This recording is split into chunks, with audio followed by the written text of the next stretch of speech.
Fantastic. So let's just recap where we're at, because we are getting towards halfway through the semester.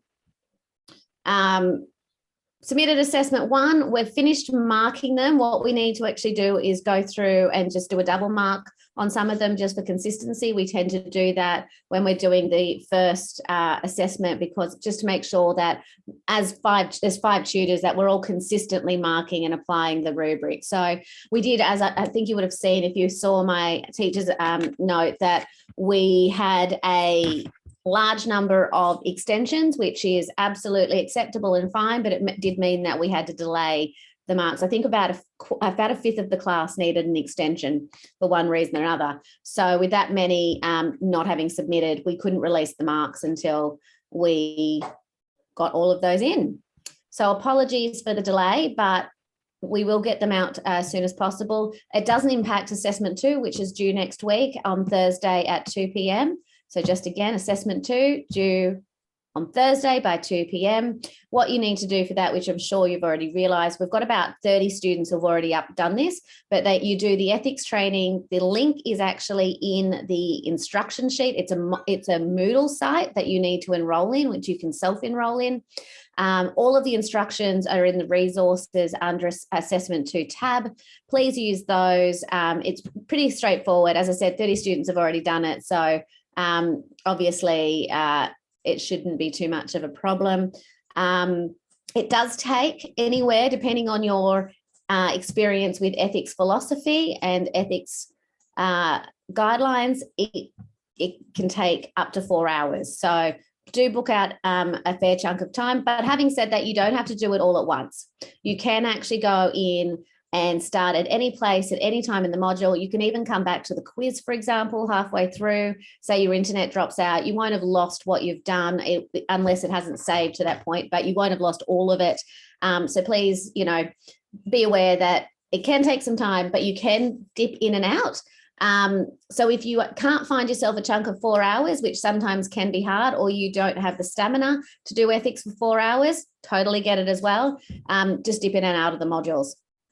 And I'm going to actually talk about this later, but I highly encourage everybody to start doing assessment 3, because you have a critical reflection post, which I did have a student email me about, and I'll just see if that student's online. No, they're not, but I'll get back to them. The critical reflection posts, highly encourage you to use the critical reflection posts. It is an opportunity for you to get feedback from your tutor, i.e. me, on your assessment in a way that we would not otherwise be able to do except in these workshops.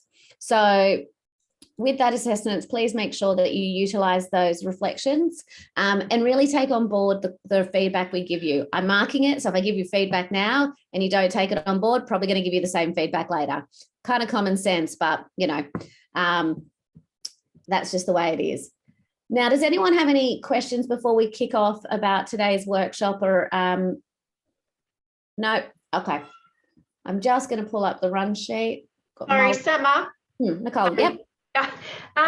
Sorry. To get that feedback, when do we need to have to post? By Sunday at 5 p.m. at the end of week 7. Don't ask me the date, but it's Sunday week. Thank you. Well, tomorrow's the 4th, actually. So, yeah, so we're looking at the 11th.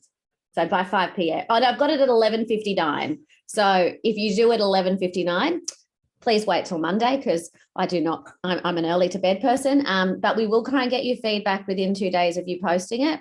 Mindful that students are posting at different times. So you will get feedback. It might just not be immediately, but if you do post on the Sunday, I'll endeavour to make sure that we've finalised all the posts by Monday afternoon.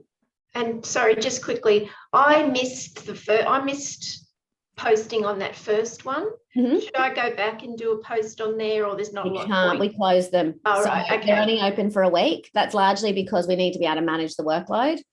We won't know that you post. Like if you post when it's meant to be in week 3 and week 7, we won't know. So yeah. That was actually really going to be useful for assessment 1. So we'll give you feedback through the assessments. Yeah, I just thought if you look at that for anything else, is it worth putting something there? But it sounds like it's not. So No, because because you've already done assessment one, we'll give you more comprehensive feedback probably in assessment one than assuming that you need it. I can't recall off the top of my head, so don't assume that that's what you needed. But yeah, so can I just say it was really clear to me that those that actually utilised assessment one were more likely to get better grades because they were actually taking on board the feedback that were given to them.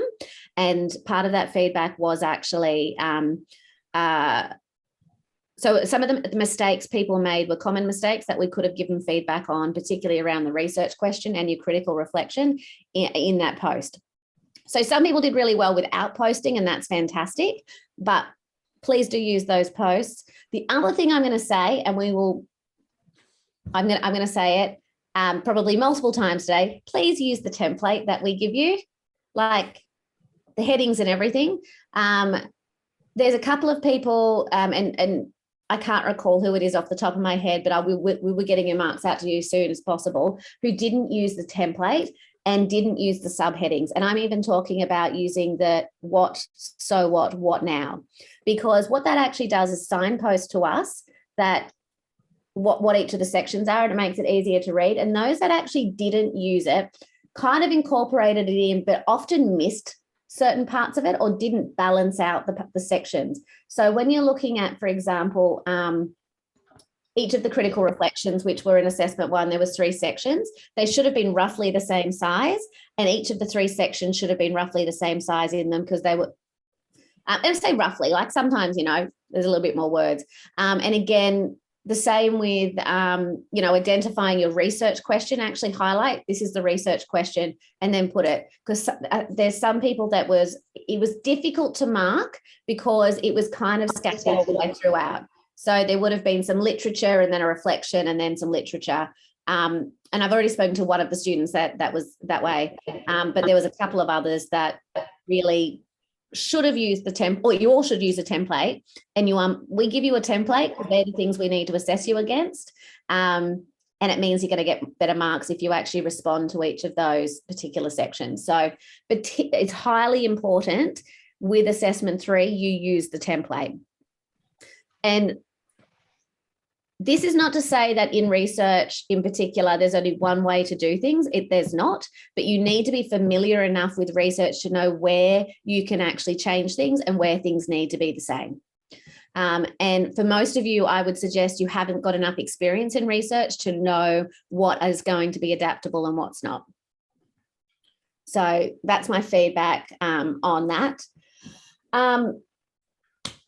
Let's get into, this is an opportunity for me to give you some additional feedback on your assessment. I'm going to share my screen, and give me one sec so we can go through the PowerPoints. Now we're going to have to, because of the slight technical difficulty, push through some of the questions, like the activities, faster than we normally would. So essentially today we're going to reflect on learning experiences and looking at methods and methodologies, and really going to explore ethics. Now, for those of you that don't know, I'm a chair of an ethics committee, a research ethics committee, which I'm really passionate about. So can I just say, there are some people that think ethics is really boring. I'm not one of those. Regardless of what you think about it, if you are going to go into research, it's really important that you're very, very familiar with the ethical guidelines and actually how to then write an ethic. So then you can write an adequate ethics application, because if you are not familiar with the guidelines, we often actually decline an application at our committee meetings because you basically don't meet the criteria, or you get extensive feedback which delays your research. So the more familiar you are with ethics, the more likely you are to do better. Now, I'm assuming you can't see my notes, hey? You can see my notes? I do this every time, don't I? Still see my notes? Okay. I have no idea how I do this successfully every time. So what we want you to do is take 5 minutes, and we want you to make your own notes in a Word document and share with your peers. And we want you to actually, you're going to discuss these things, these questions in the breakout room. So you can either use Padlet or you could use a Word document, whichever suits you. And then you're actually going to share your screen with your peers in your breakout room so that you can actually have a conversation and really understand what other people are doing and start asking them questions or giving them some feedback. So how does that sound? Anyone got any questions before I give you 5 minutes of quiet time? No. So again, just on a piece of paper, drop down on a Word document or a Padlet, what is your research question? How do you propose to collect data? Who or what is the source? So the participants, the population, where you'll collect the data from, i.e. online, face-to-face, documents, etc., and any challenges, issues that you envision. So I'm going to give you 5 minutes, which will take us to 11.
All right, everyone. I'm going to put you into your breakout rooms in a second. Before I do, just I want you all to identify a timekeeper. You've either got 3 or 4 people within your group. That timekeeper needs to be pretty strict with the time because we are running a little bit over. So if you can identify someone who can be a timekeeper, and what you're going to do, as I said, is share your screen, and you're going to hear from your peers what they think about the work, ask you some questions. And if you have any challenges that you've identified, maybe you can use this as an opportunity to workshop with them. I'm going to open up the groups. Does anyone have any questions before we open up the groups? Can I please ask that everybody turns their camera on? And can I please respectfully ask that everybody participates in the activity? If you don't participate in the activity, I want to hear about it at the end. If your group can send me just a private message to say someone hasn't participated, because what I'll do is I'll put all the people that didn't participate in their own chat room group, and then you guys can actually either choose to participate with each other or not in that instance. But do remember that part of learning is peer-to-peer learning, and that you're actually harming your peers' learning experience if you don't participate, and also your own. So here we go. So remember, if someone doesn't participate in your group, please let me know privately in the chat. Just send me a private message. We don't want to shame them with everybody, but I do want to know. Thanks very much, guys. I'll drop into the rooms occasionally.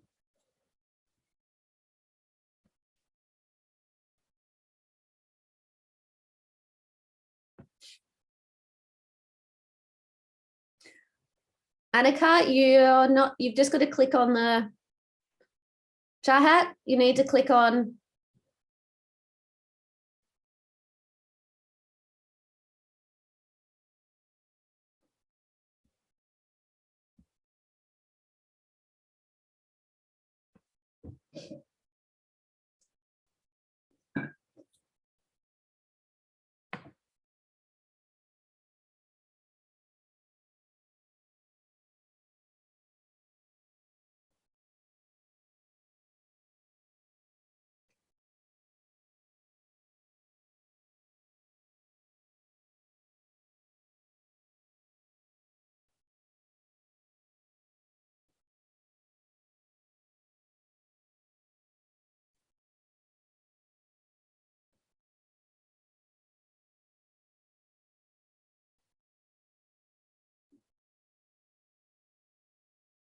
oh.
Stephanie, are you right?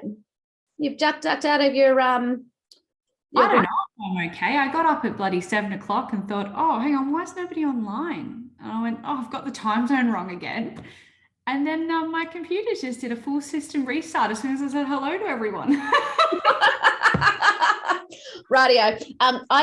We had a technical difficulty. None of the Zoom links were working for any of the classes. I was sitting online for 20 minutes thinking, wow, everyone's late. And then I got stuck in the other meeting. Yeah. It was so funny. And then he had technical difficulties. He kept putting everyone into one like group for chatting. So every time he'd push us to a breakout room, we all went into group one, and there was like 20 something people, and we're all just looking at each other going, how does this work? Yeah, look, let's just say today is not anyone's best day by the sounds of it. I will put you back in my assignment anyway. I don't know if it's worth interrupting everyone in the group, but well, I guess I think it's important. Have you submitted your assessment? Nah, I was holding on to it for whatever reason. It might be worth just holding on to it. I mean, because you might get some feedback from other people. Who were you in with? Because I cannot remember. Were you in with Kathy, Dylan, and Mary? Yes. I'm going to assign you, if that's all right, to that one again. All right, you should have a little thing. See ya. Thank you.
Dylan, hi, how are you?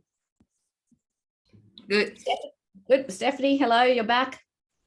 Kathy, hello, welcome back. You obviously came back before the 60 seconds timed out. We had just finished, so we thought might as well. Fair enough. All right, I'm going to pull my slides back up. Mary, welcome back. Am I? You're in the main group. You're in the main group, Mary. All right. I hope my net is stable. We'll just wait for everyone to come back. Everyone will be forced to come back at the 60-second mark.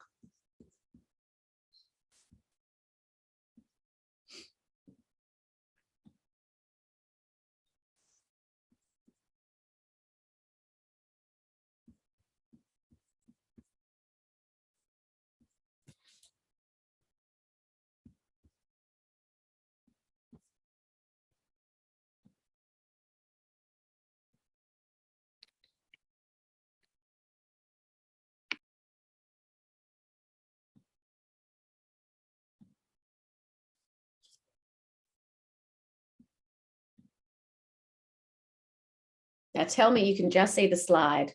I got it right this time? No notes? Lovely. Yes, you did it. Yeah. Yes. It's only taken me to workshop 3 to get it right. You nailed it. Oh, goodness.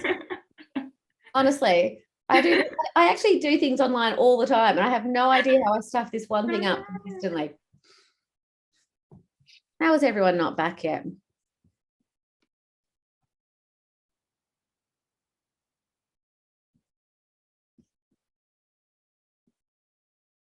Did close the breakout rooms, didn't I? You got the little note that said breakout rooms, close all rooms. Oh no, sorry, my apologies. You guys came back and I assumed I'd already clicked the closed room, but I hadn't. So they'll be coming back.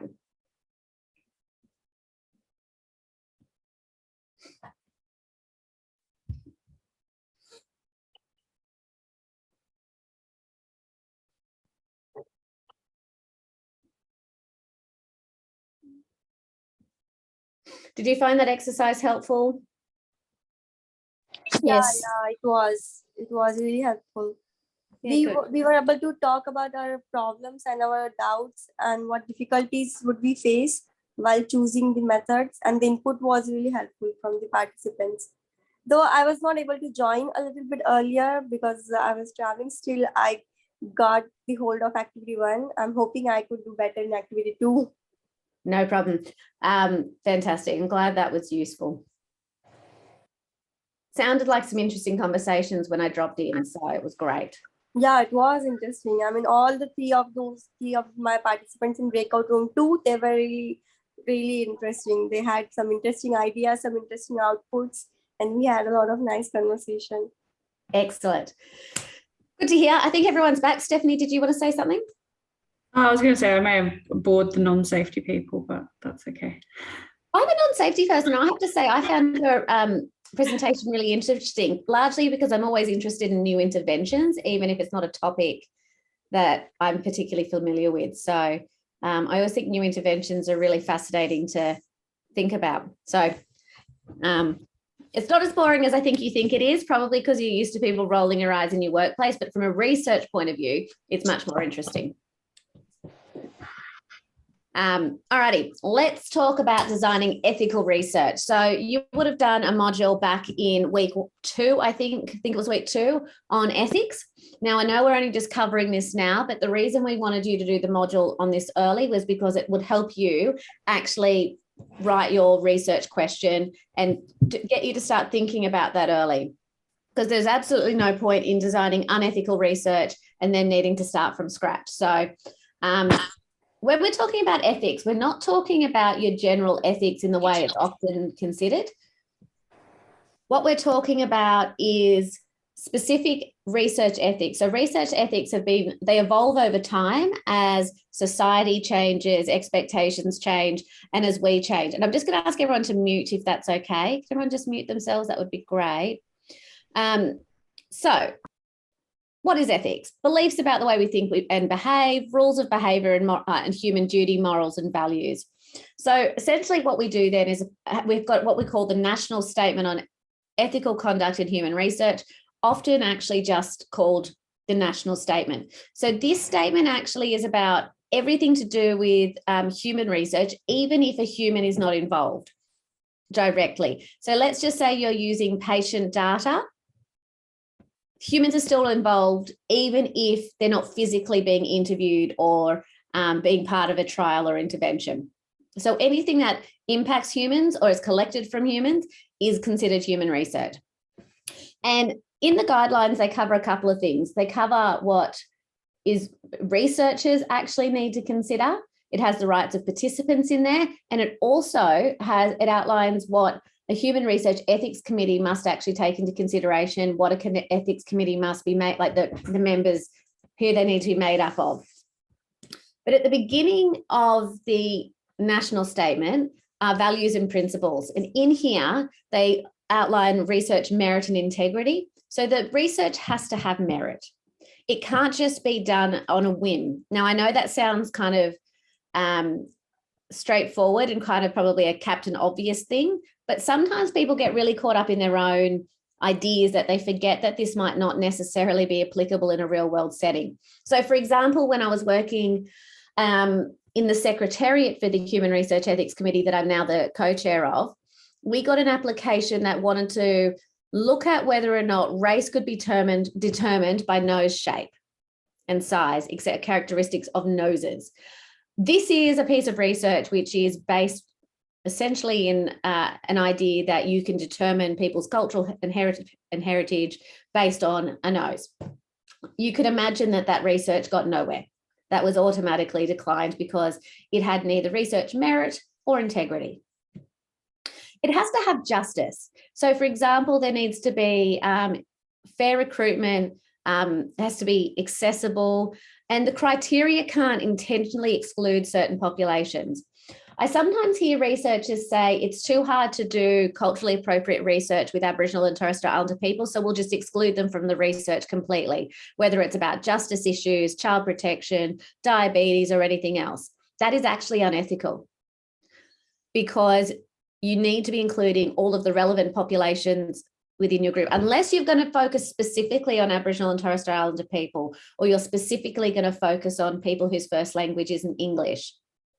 There are reasons why you might focus on a specific target group, and you need to justify that through your literature. But what you can't do is say, oh no, they're too hard, so we're not going to do it. There are times when you do need to exclude people though. So let's say, for example, someone has a significant cognitive disability and can't actually give informed consent. You then might need to exclude them if you cannot get consent from a carer or someone. That then becomes a limitation of your study. So you do your level best to make sure it's inclusive, but there are reasonable reasons why you might actually exclude people. Again, it needs to be of benefit and it needs to be respect for human beings. So benefit has to be benefit to the people that you're actually engaging with the research, not benefit to yourself, i.e. I get peer-reviewed articles, I get a promotion, yay for me.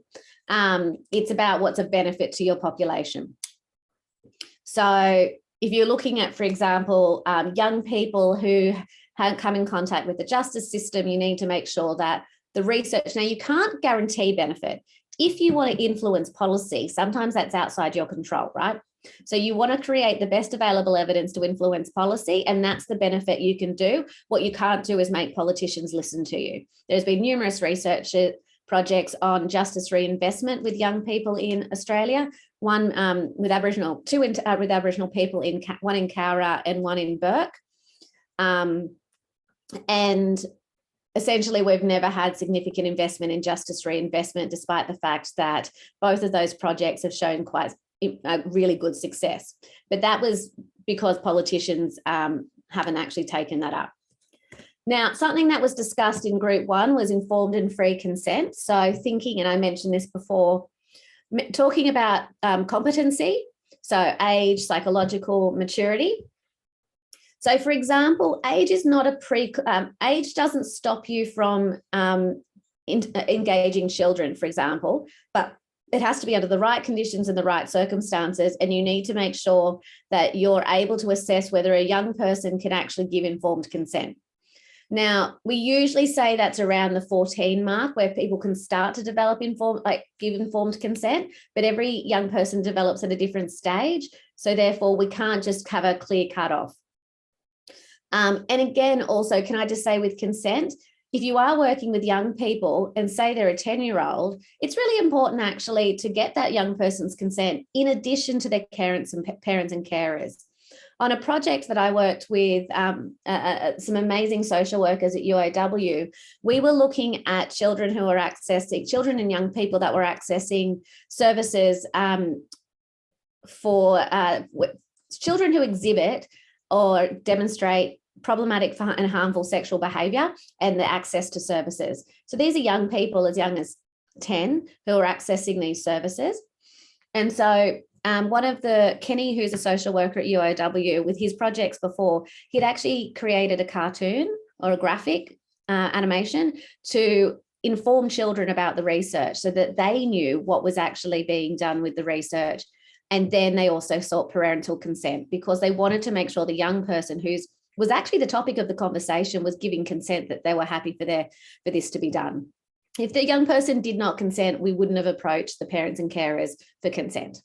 It's got to be autonomous, i.e. self-directed. You can't be coerced. So we were talking about you can't have an incentive that's so large that it's actually coercive, involuntary as well, not pressured.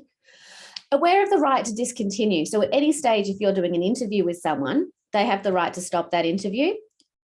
The issue with withdrawing is we de-identify data. So if you've got a survey and it's de-identified by the time it gets to the researcher, say it's done through SurveyMonkey, they can't withdraw at certain points. So you just got to make it clear up to what point can they withdraw. And it's largely because, and once an article is published, for example, if a de-identified quote is used, they can't withdraw then. They can't be deceived. So you can't trick people into participating. I think that's an obvious one. Not induced, as we said, so not offering an unreasonable, like a very large incentive. The next one's assessing harm. So you need to be able to think about the risks and harm associated with your research and thinking about mitigating it. So, for example, if you're going to interview young people, you might want someone who's a psychologist or a social worker experienced in working with young people to be asking these questions sensitively. I've done some work where it's around suicide and young people, and I led that conversation with somebody else, but we had a psychologist in the room with us that was looking to see if there was any young people that were exhibiting signs of distress and then being available to speak to them. And again, so it's physical as well as emotional and psychological. We know that not all research is actually research is often talking about difficult topics. So again, it's not talking about those topics, but it's actually making sure that we're putting in place mechanisms to minimize the risk and harms. And then if people do actually become, say, emotionally distressed, how do we then support these people? The national statement also includes specific populations. So it's under Chapter 4. These used to be called vulnerable populations, but in the last iteration of the national statement, this was changed, which I 100% support. People aren't vulnerable necessarily, but they're made vulnerable by the circumstances that they're in. So we've got a number of different populations: women who are pregnant and the human fetus, children and young people, people in dependent or unequal relationships. So this could be people who might have a cognitive disability, people highly dependent on medical care who are unable to consent. Sorry about that error. So they might be in a coma, they might be in ICU and be on a respirator. People with cognitive impairment and intellectual disability, people who may be involved in illegal activities. So, for example, if someone's involved in illegal activity, at times you may actually need to be a mandatory reporter. So, for example, if you're doing a a project on domestic violence and you find out someone is a perpetrator of domestic violence and there's children in the home, that actually can then, even if they're not physically harming that child, it can cause the child psychological damage, and you may then have to report that person. So thinking about illegal activities could also be crime related, like drugs and alcohol, sexual assault, etc. Aboriginal and Torres Strait Islander people and people in other countries. So the last two really relate to cultural differences as well. And, you know, when we're thinking about this, it's not just these populations, but it might be refugees, people whose first language isn't English, thinking about the specific population that may have additional considerations is what I would call it. So before we get on to activity 2, I'm just going to open it up for questions. Anyone got any questions? I encourage questions. Yeah, what about the ethical dilemmas that we face during the collection of the data? Sorry, can you just repeat that? I caught the tail end, but not the beginning. Yes, I was wondering, what about the ethical dilemmas that we normally face when we collect the data? What do we do with that one? Well, it depends on your circumstances. So it depends on who your population is and the questions you're asking. So if I was asking Aboriginal people, for example, questions specifically relating to culture, I would need to make sure there are Aboriginal people engaged in analysing that data to make sure that I'm interpreting it appropriately. Versus if I'm asking people, Aboriginal people, about their preference of peanut butter versus Vegemite, which has, you know, so it really depends on the circumstances. So you would need to think about your unique circumstances based on the questions that you're the question that you're asking and the population. So can you remind me what your question is, and I might be able to give you some more specific advice? Yeah, my question was like, what is the current attitude of Indigenous people towards non-Indigenous social worker? Yeah. So a couple of things I would say is that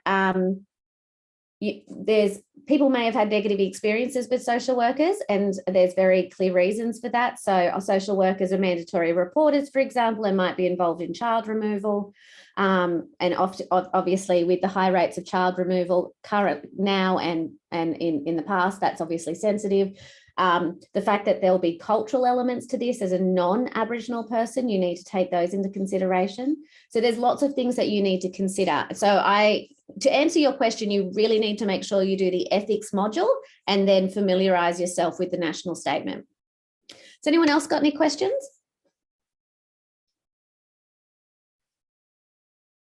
Yeah, Ricky, go. Yes, I just saw there is a population that's people who may be involved in illegal activities. So I kind of wonder, like, does that only mean that we should be extra mindful of like our mandatory report duty rather than like all the illegal activities? Because some activities we don't have to actually report them. No, for example, like using of drugs, that's not something we have to report. And is that something we have to consider? Yeah. So let's use drugs, for example. There's a range of things. If someone comes to the interview high, then it's not really able to give consent. So there's a range of different things that you would need to think about. That I just gave the mandatory reporting one because it's an easy one, but there are lots of others. So if you're working with perpetrators of child sexual abuse and you want to actually work on rehabilitation programs, if someone discloses to you that they've, so there's a range of different things. And the way you often manage it is if there is a mandatory reporting element, you actually include it in your participant information sheet and you actually verbalize that at the beginning so that people are aware that if they disclose, you will need to be a mandatory reporter if it's a mandatory reporter.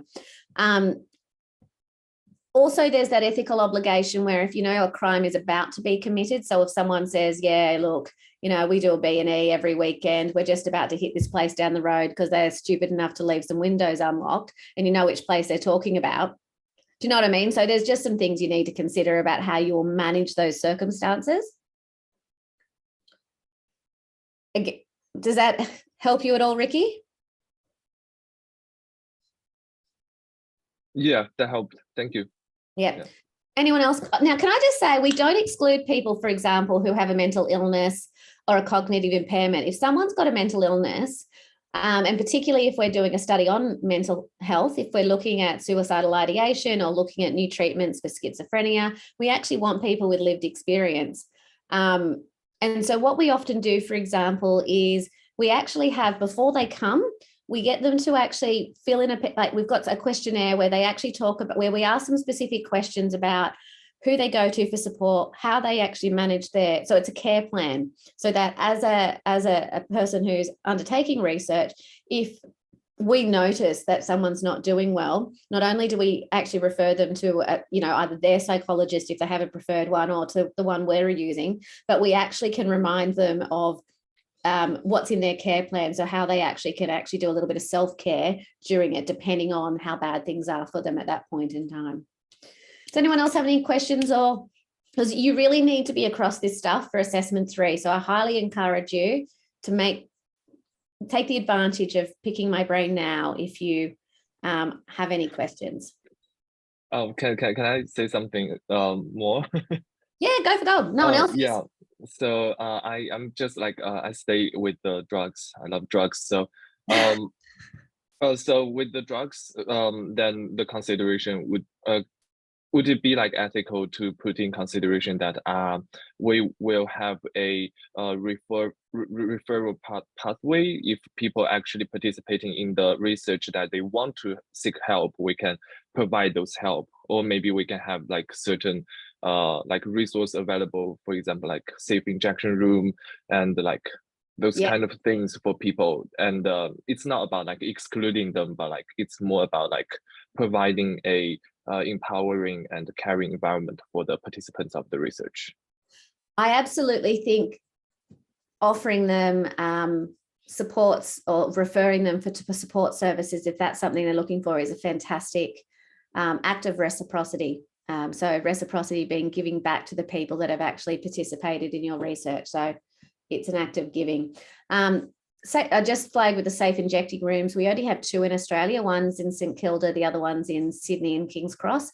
Highly controversial, so you probably couldn't set up your own. But you certainly can provide them information about what's available to them if they're in those particular areas. Yeah, but I do think I'm a big believer in opportunistic referrals, if possible, for people who may be in situations that are not always great for them. So there's different types of, if someone just takes party drugs once a year, obviously that's not something you'd probably refer them for. But if someone is dependent on a substance, whether it's alcohol or drugs, then yeah, that's a great opportunity. If you're in the ACT, you could always do pill testing. Anyone else got any questions or comments before we move on? So just quickly on just thinking about the population that I'd be working with through my research in terms of drugs again, and talking, obviously we don't want to conduct a survey and gather data from somebody who is under the influence of drugs. Would you then just build that into your kind of consent form, or the consent that you're getting is saying, I just want to make sure that you're not under the influence of any drugs at the moment to participate in this survey, as a way of covering yourself? Because it's not always obvious with the people that I work with. You're absolutely correct. So you'd need to put it in. So firstly, you'd need to put it into your inclusion exclusion. So that would form into your exclusion criteria about people who are under the influence of drugs. If someone's under the influence of drugs, the consent form, they can sign it, but they may not necessarily be making clear, good choices, or logical, rational, or so you could put it in there, but that doesn't do a lot. You're always going to run a risk with your population. So Ben's, do you want to just tell people what your question is? So it's working with people who are experiencing homelessness. And for me, my question is, what are the barriers experienced by people experiencing homelessness in New South Wales when applying for temporary accommodation through Link to Home? Yeah. So just so people understand what your population is. And that's a very good question, by the way, guys.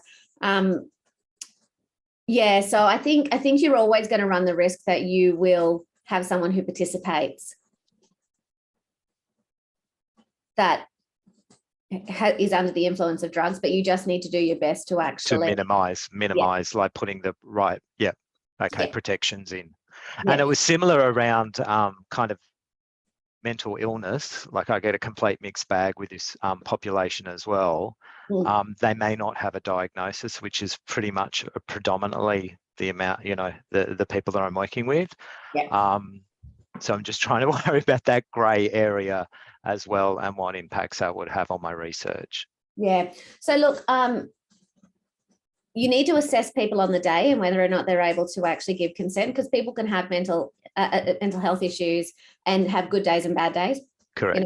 Yeah. So you wouldn't exclude them, but you would, and what you would do is have someone who is able to make that assessment. If you are, because you're not a qualified social worker yet, you would probably have someone with you while you were assessing that to make sure. And then you would have to, as an interviewer, make sure that you're watching the situation as it unfolds, so that you're looking for mannerisms or behaviors that might indicate that someone's starting not to do well, because they might be triggered accidentally by something you say. It could be something completely, something you'd say in every day, but people get triggered by unusual things at times. So you just need to build into what we call, you need to do a risk management strategy and a care plan, and also a care plan. Anyone else got any other questions? Nope. All right, we're going to move on because I think we're going to run out of time, given we started late, and we always usually. So what we're going to do, again, we're going to go back to your previous proposals. So again, what's your question, etc. And we want you to take a few minutes, 5 minutes, to add to your Word document or your PowerPoint, whatever it is that you use, and consider it and start thinking about some of the ethical considerations that we've just talked about. So how will you ensure a participant gives informed consent? What are the potential harms, if any, and how can these be minimized? What are the potential benefits and how can these be enhanced? So again, taking Ben's example, there are a number of ethical considerations that he needs to consider, some sensitivities with some of the clients that use the service, but the benefits, i.e. reducing the barriers, means that they're more likely to get a better service. So Ben, I've answered part of your question. How can you ensure confidentiality or anonymity? That last one's really important. It's something we didn't quite cover in the previous slides. Say you've got a rare disease and there's only 5 in Australia. You can't necessarily give information about those particular cases because it might be identifiable. Or if you're in a really small community, for example, and you're doing case studies on a particular person's experience with the stolen generation, that might be identifiable. So just think about how you can ensure confidentiality and anonymity. Has anyone got any questions on that? So you're going for the who's your population, what are the potential harms, and how are you going to ensure confidentiality and the benefits? Right, 5 minutes, guys. So come back at 11:44.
Okay, everyone, I'm going to put you in breakout rooms. I've moved your breakout rooms around this time.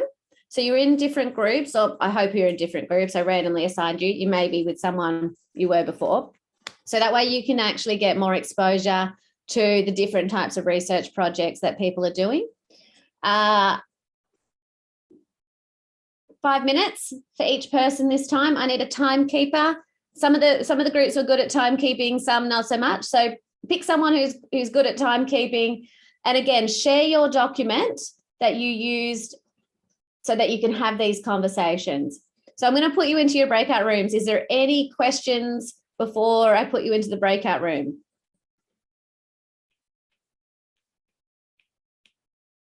Don't forget, if people aren't participating, please let me know and I'll put them in their own breakout room. Need to make sure that everyone participates because we want to make sure that everyone gets the best learning experience possible. So if you don't participate, you'll be in your own breakout room doing some your own work. Sorry, is there a question or a comment? Nope. All right, I'm going to put you in your breakout rooms, everyone. Breakout rooms, open rooms. So you've got 5 minutes each. Oh, someone's just dropped out of a room. So my apologies. I'm just going to quickly move.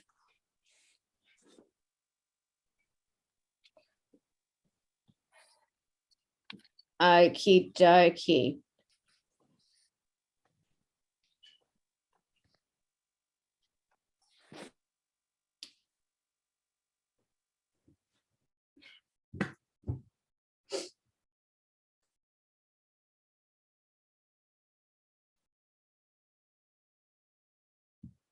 Stephanie, yes, yep.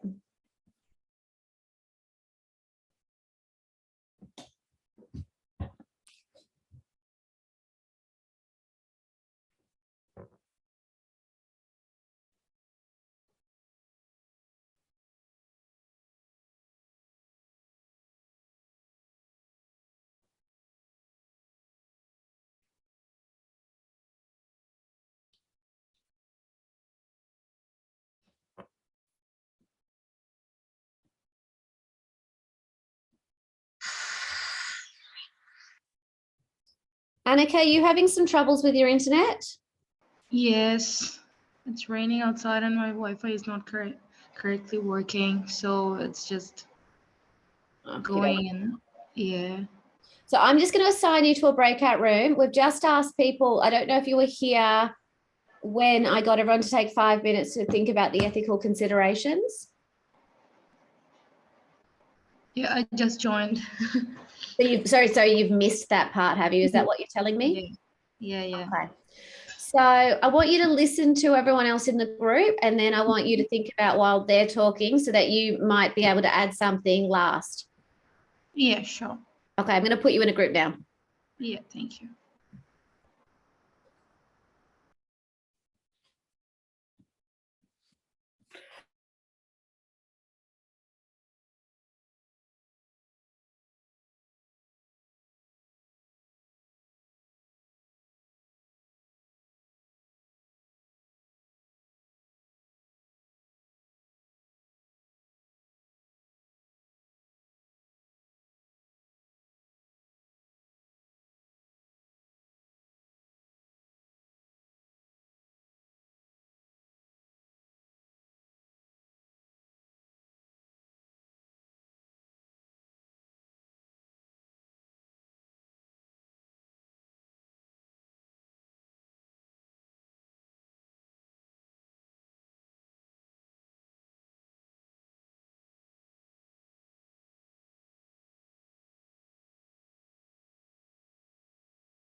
Hi, Summer.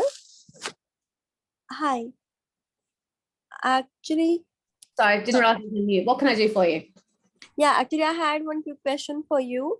So when I was doing the literature search for my topic, I came across one study. So first, I'll tell them what my topic is. It is how adolescents in New South Wales, Australia, are getting access to electronic vaping devices. So that's the research question. And while I was going through literature search, I came across one study from USA, and in that study, it was mentioned that obviously that adolescents won't come forward on their own to give this personal information about themselves, that we are getting electronic devices from a friend and that. So what they did was they offered a $10 reward for every adolescent who completed the survey online. So Yeah. basically, because of that reward, adolescents came forward in a large number to complete the survey. So I wanted to ask that is it ethically correct or to give rewards, because they openly mentioned it in their study. So Yeah. that. So this is something we did raise in it. It's a really good question. So some people call it an incentive, other people call it reciprocity. The monetary gift that you give to participants needs to be small enough not to be seen as coercive. So $1,000 would be coercive, where $10 is not very much at all. But it also needs to be, so just thinking about it, to be honest with you, I think $10 is a bit measly in an Australian context. I would probably be looking at $20 or $30. So no, I would that is absolutely acceptable and is common practice. Okay. Thank you. Now you don't get a break this time, guys. I'm really sorry. Because we had a little bit of a late start, I'm just going to power through your break, but I'm pretty sure you should be able to get through 2 hours, hopefully, without needing too much break. If you do need to use the bathroom or something like that, that can't be, held on for another 15 minutes, feel free to do that. But otherwise, let's just power through if that's okay. So moving on to the next one, we're talking about matching participants. I'm just going to share my screen again. Now, how did you find that activity? Was that activity good? Was it good to hear other people's considerations? Yeah, it was really good. Very good. Yeah, it was totally. Excellent. So can I ask a quick question before we move forward?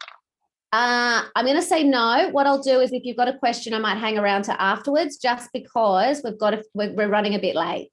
So let me just hang around afterwards. So matching methods to populations. This is really, really important. Thinking about what is the best method to get, for 2 reasons. You want to think about, how am I going to actually be able to effectively get the information I need from my population? So if you've got if you're working with people with a disability, you might need to have multiple methods, because you might, a survey, for example, you might need to have someone read it to them and then have them write down the answers if they've got vision impairment. If they're hearing impaired, for example, you'll need to potentially think of other strategies. So thinking about the different methods that you're using is really important, and something that is going to be inclusive of your population. And again, if you're asking really personal questions, you may not want to have a focus group where other people can hear what's being said. You might want to do a one-on-one interview, or if you are asking about illegal behavior, for example, you might actually want to do it in a survey rather than doing a face-to-face. Now, you can do a face-to-face, but it does require you to build up a fair bit of rapport and trust with your participants. So you need to be thinking about how the best way to get the information from the population that you're working with. When you're talking about, so for example, when you're talking about specific populations where there may be in vulnerable situations, or where you might actually want to do like a collaborative research methodology, where you're actually getting people with lived experience to help you actually design the the research, might even help you conduct the research. So if you're working with young people, for example, you might actually want to train a young person up to be a research assistant with you. So they're involved in going, no, that's a really bad question. Would never say something like that. Here's how you could write it differently. And then you might be able to train them up to actually then go out and work with you to ask the questions. For example, if you're an older person, we know young people are more likely to talk to young people.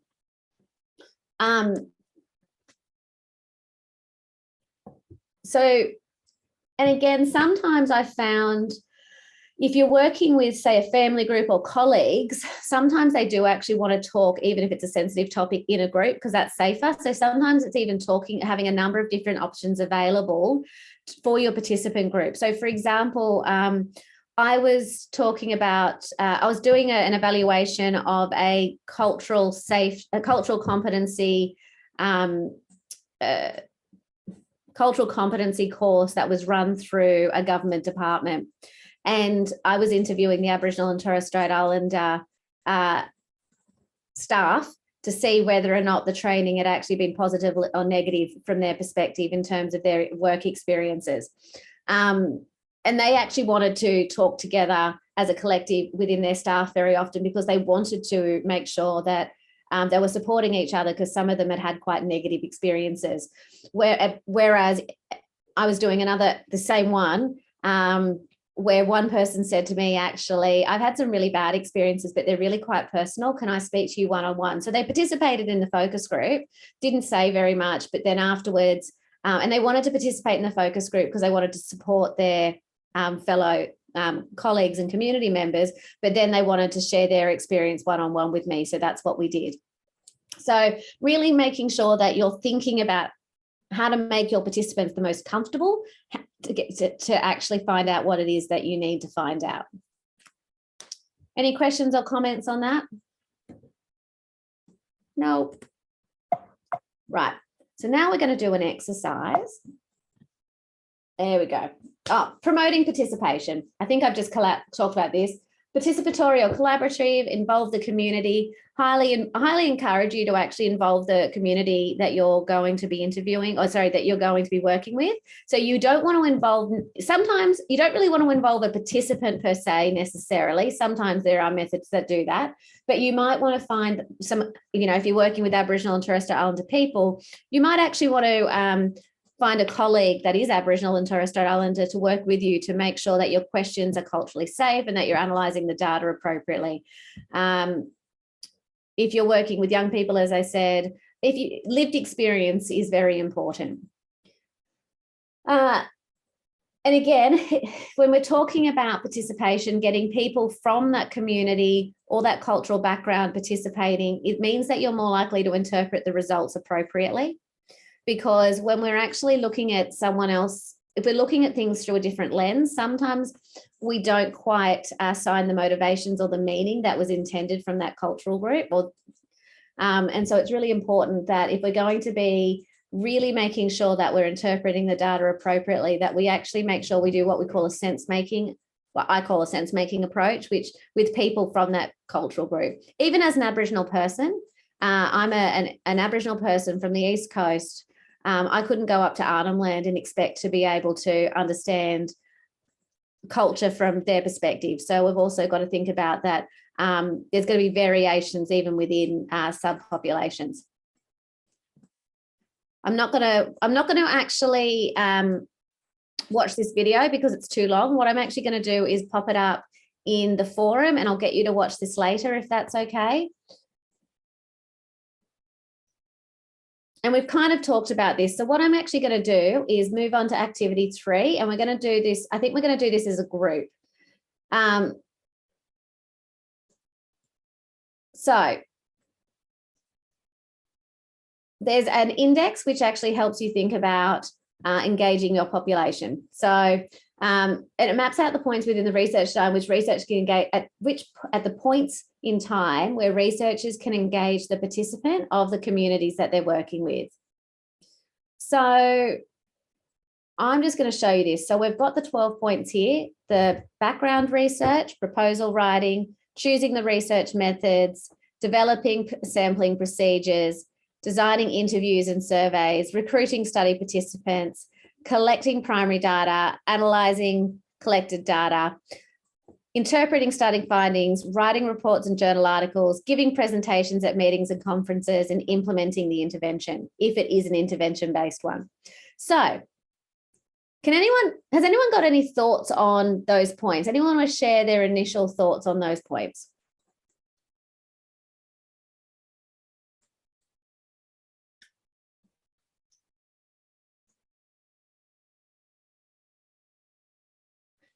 So the first thing that I thought of when I read this particular index was that essentially every stage of the research, participants from that particular subgroup can be involved. Does someone want to share with me how they think having participants involved in the background research might be important? I think involving the participants being studied within the research design process is important because I guess you need to consider things like, if you're doing any cultural-based research, if there's any theories or ways of thinking that might be relevant, that if you don't take that into account at the start, your research in itself won't have any relevance at the end and it won't add any value. So I think that's one as well. But also there are many ways of thinking and being, and even like I'm not doing any cultural-based research, I'm doing a workplace project, but I'm a manager and I'm doing a project that considers what workers think. So, if I just go off and do it on my own tangent, then I might get to the end and realize I've added no value because I've not considered the people that I'm actually trying to, I guess, do the research for the benefit of. As well. So they might have opinions on, structuring particular questions or including particular questions, or even the way in which, I collect or analyze the data that I might not think about as well. Absolutely. Absolutely. One thing that came to mind that I thought about was involving, I guess, participants in the background research phase. They get to own the research. So you've got that level of ownership. And that can promote participation. Absolutely. The other thing that I'm going to say is, so that's fantastic. Absolutely agree with you. Another benefit of actually engaging the participants in the background research is because often when you search a topic, there's a lot of literature, right? So, and some of the literature is going to be good and some of it's not going to be good. Even if it's written in a peer-reviewed article, that doesn't necessarily mean that it is going to be a good piece of work perceived by the group that you're referring to. So, for example, and I always use Aboriginal and Torres Strait Islander people, there's a lot of non-Indigenous people out there that write about Aboriginal Torres Strait Islander people, and quite frankly, they write really bad stuff and they don't even realize how bad it is because they haven't engaged any Aboriginal people in the research to understand that they've well and truly missed the mark.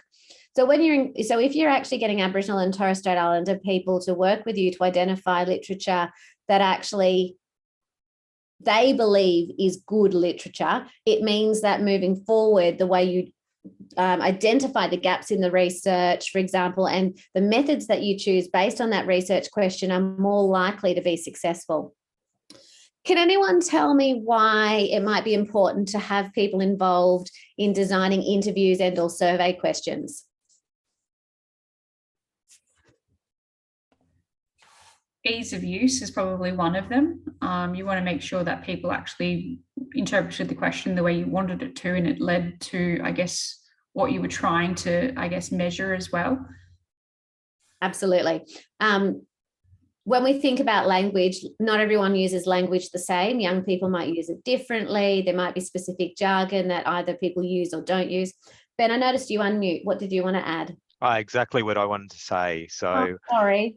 No, it's okay. It was just the importance of language, and we've got to kind of separate ourselves from kind of academia, I think, in terms of research, like operating in a vacuum. And I'm very cognizant of that, working with the groups that I do. And it's got to be at an appropriate level so we can get the best kind of feedback. Absolutely. And appropriate level is a fantastic way of putting it. You want to make it accessible, but not dumb it down to the point where you're speaking down to people. So there's a really, and there's an art to it. And also, oh, sorry, go. Yep. Oh, and also like if your participants are from like different language backgrounds, you may think your translation is good enough, but it's never good enough. You have to have like 1 or 2 or even like 3 or 4 people speaking that language as their native tongue to review your translated questionnaire or translated survey, so you can make sure that it reflects your true intention and ask the question that you want to ask. Absolutely. And it wasn't research, but I'm sure you all heard about the epic failure from the Commonwealth Department of Health in relation to their translated COVID resources, where they actually had one resource that had both Arabic and Farsi in the same document, like they were the same language. Yeah, so you're absolutely right. It's hugely important not to just use Google Translator, like someone said the Government Department of Health did. Don't know if that's true or not. That might be a rumor, but anyway, why do you think it might be really important to have people write up the reports and journal articles from your participant group?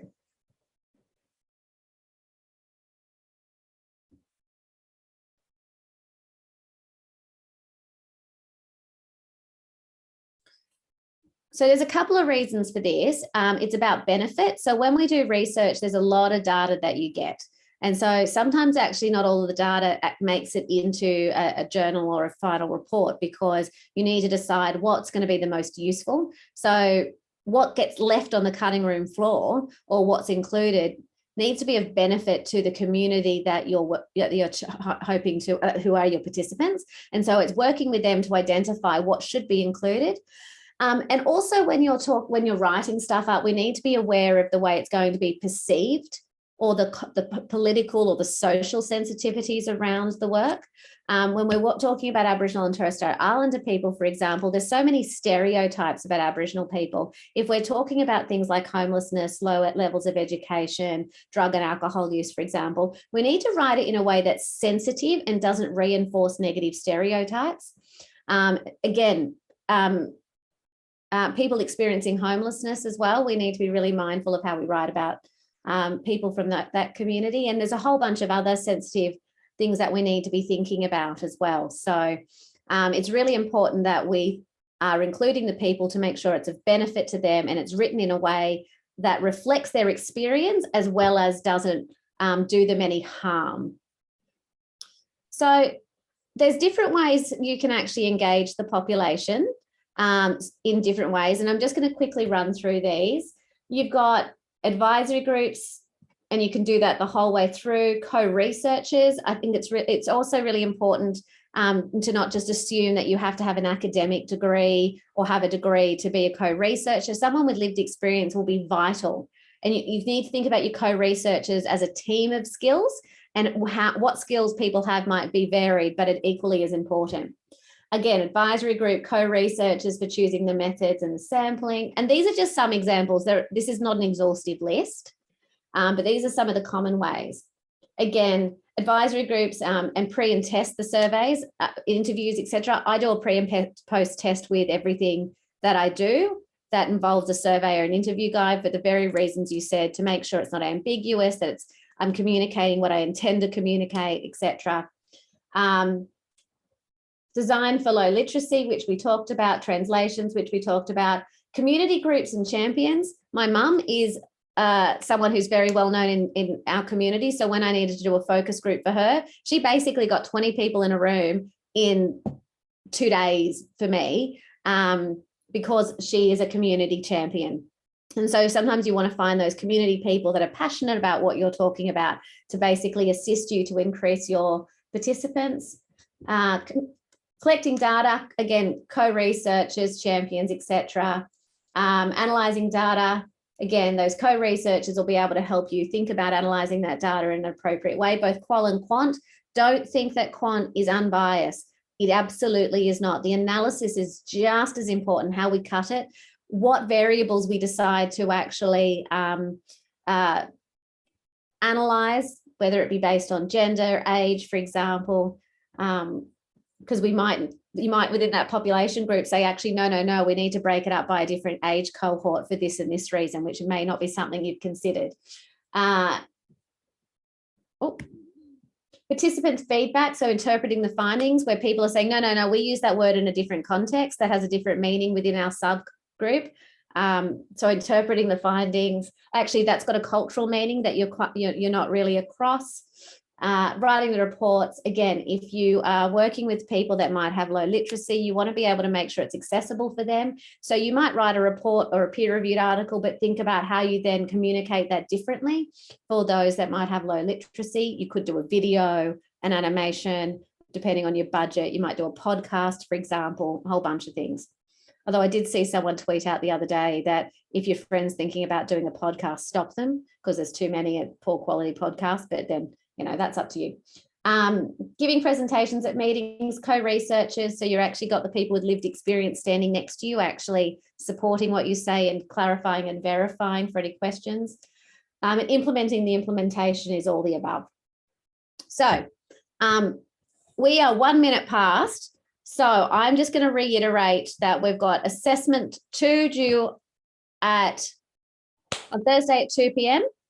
Assessment 3, please familiarize yourself with the criteria and make sure you're aware of the weighting. The more weighting, the more words. So if it's 35%, it should be 35% of your word count. But and that's why the template gives you roughly how many words should be in each section. Highly recommend you adhere to that. Any questions about assessment 3? By the way, if you need to leave, I appreciate that. Please drop off if you have other commitments. I'm sorry that we ran over time today. Any questions about assessment 3? This assessment is worth 30%.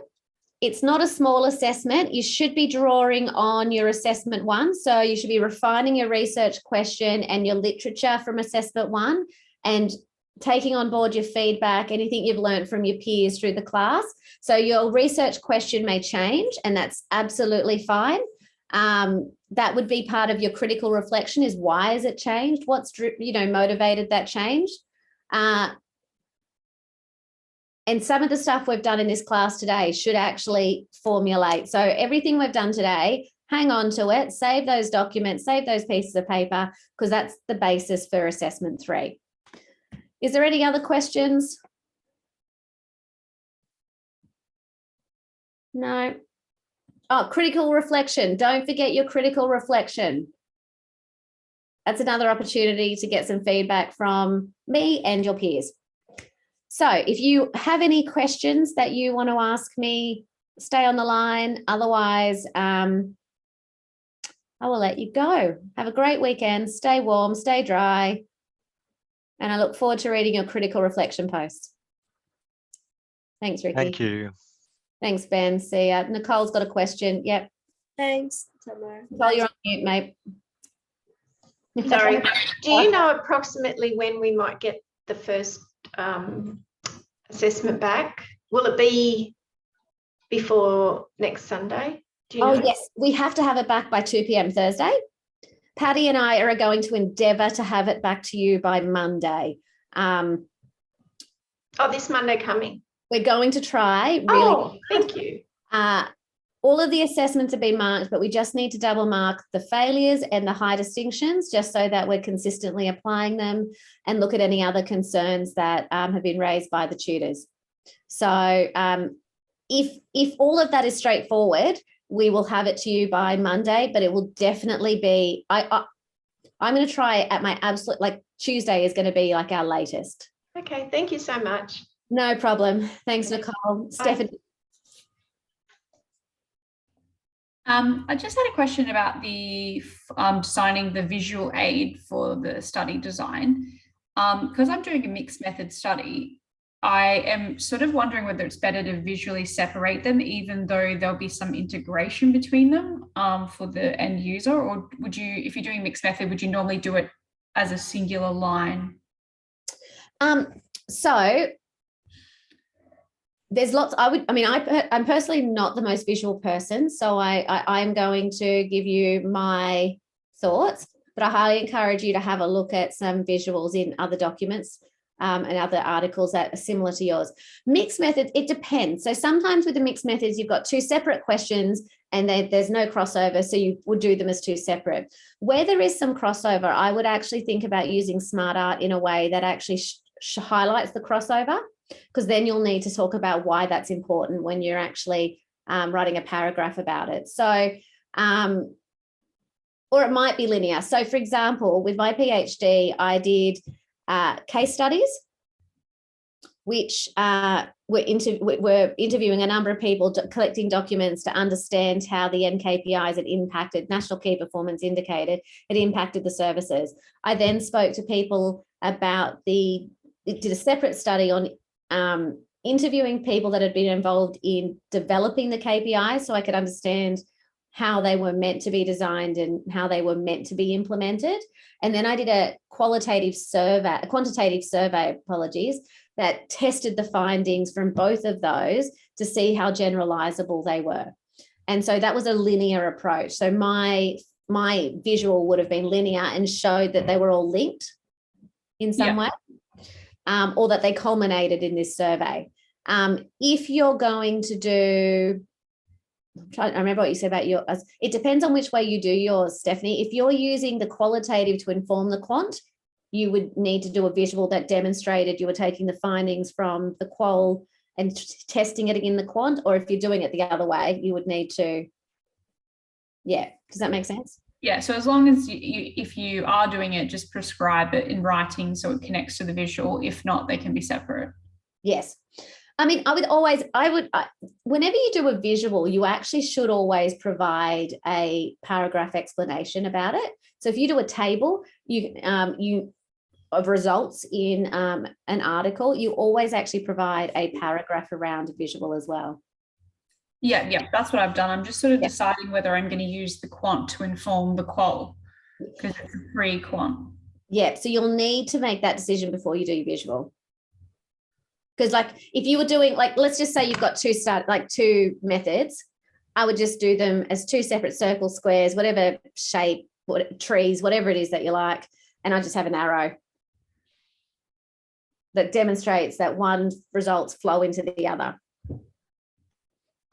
Oh, okay. Because otherwise if I do it as a complete straight line, it's going to be like a little bit too long, I think. So yeah, maybe just an arrow saying it feeds into that might be more appropriate.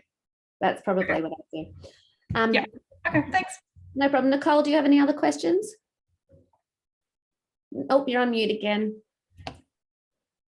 Sorry, no, just hanging around listening. That's right. Mohammed, what can I do for you? Bye. See ya. Mohammed, are you there? Yes, I am here. I'm just asking about if due to some reason I can't attend the online lecture. The online lectures are compulsory, Mohammed. You're only allowed to miss one without failing the subject. Oh, okay. I'm just showing maybe. Can we see the recorded video after the online lecture? Because every lecture is recorded by. Every lecture is recorded. Actually, I'll just stop the recording now. Every lecture is recorded, absolutely, but that's for students that maybe get sick, for example, and can't attend. So you need to, if you're allowed to miss one without penalty. If you miss more than one, you have to apply for an AC, academic consideration, and there's rules around that. So you have to be sick, for example, or if you're a carer of somebody or a child, they need to be sick. So you can't. These are workshops, they're not lectures. Oh, yes. You must attend them unless Actually, I will tell you why today I have late selected your lecture, attend your lecture, because I did not found your link.